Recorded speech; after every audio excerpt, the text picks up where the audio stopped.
I've had a connection to cyberpunk as a genre since before I knew cyberpunk was a genre. When I was a kid, my dad would take my family along on his business trips. We'd stay in fancy hotels and eat out at nice restaurants. My sister loved it, my mom loved it, and I hated it. Something about the perfect exteriors of the high-end environments made my skin crawl, and it made me feel like I didn't belong there. Moreover, it made me feel like I wasn't surrounded by people at all. I was in alien territory. I've always preferred hole-in-the-wall diners, crappy motels, and broken-down cars. Something about the flaws and imperfections made me feel safer, and like I was dealing with a more sincere kind of reality. Humanity, for all its ability and all its marvelous capacity for growth, is defined by its flaws, its imperfections, and rough edges.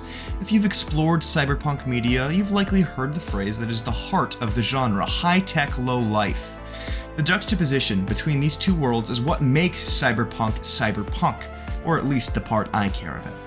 The contrast between the upper crust, scrubbed of all imperfection, and the underbelly of society, filled with the strangers and loners that, despite all their flaws, still fight to live a good life and maybe, if they're lucky, love somebody and die well. That's part of the message I've drawn from cyberpunk, and it's something I've believed in real life since before I knew I had strong beliefs.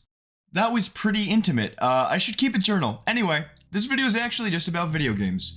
Recently, I've been playing Cyberpunk 2077 and loving it. I've loaded up that bad boy with mods out the wazoo, most of which aim to make the game feel more grounded and brutal. I'm playing on the hardest difficulty with a mod that makes combat a nail-biting experience. Nobody can soak up bullets like a sponge, including you. It pushes me to calculate my moves even with random street gangs and make sure I know exactly what I'm doing going into each encounter. Stealth isn't an optional flavor, it's the smartest way to operate, especially when you consider the mod that limits how many healing items you can use before you get a cooldown.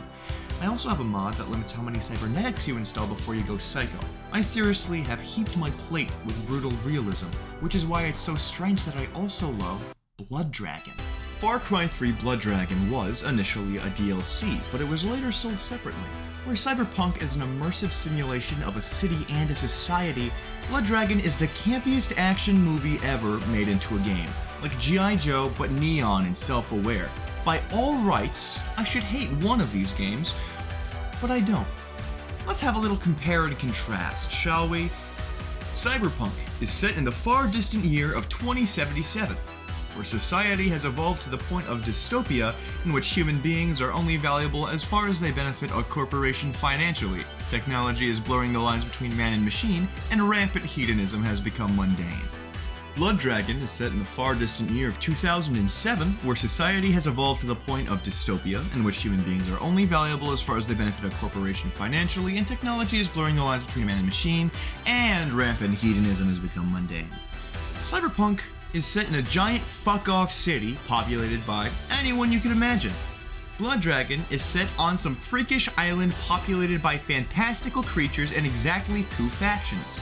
Cyberpunk puts an emphasis on story and immersion, and to its credit, it usually succeeds. The scripting and acting in this game may just be the very best I have ever seen, and though I'm not far into the main storyline at all, I'm already attached to my character and the supporting cast members. Blood Dragon puts an emphasis on spectacle and humor, and it usually succeeds. The scripting and acting in this game are so hammy, it's delightful, and it's really goddamn nice to experience a piece of media that's actually got a sense of humor that isn't the epitome of he's right behind me, isn't he? It may not be everyone's cup of tea, but it is by no means bad. Cyberpunk's combat, or at least the way I choose to play, is very punishing, methodical, but incredibly fair. People act like people, bullets act like bullets, and they do not really mix well. Healing with injections can only take you so far before your body breaks down, and improving with chrome can only take you so high before you fly too close to the sun. Blood Dragon's combat is a thrill ride. Mowing down an unending army of evil robo-soldiers with loads of overpowered bullshit is a blast, and I kept remarking to myself what a breath of fresh air it was to play something that reminded me of old-school bullet hell games that take you by the nuts and do not let go until everything on screen is dead, or you are.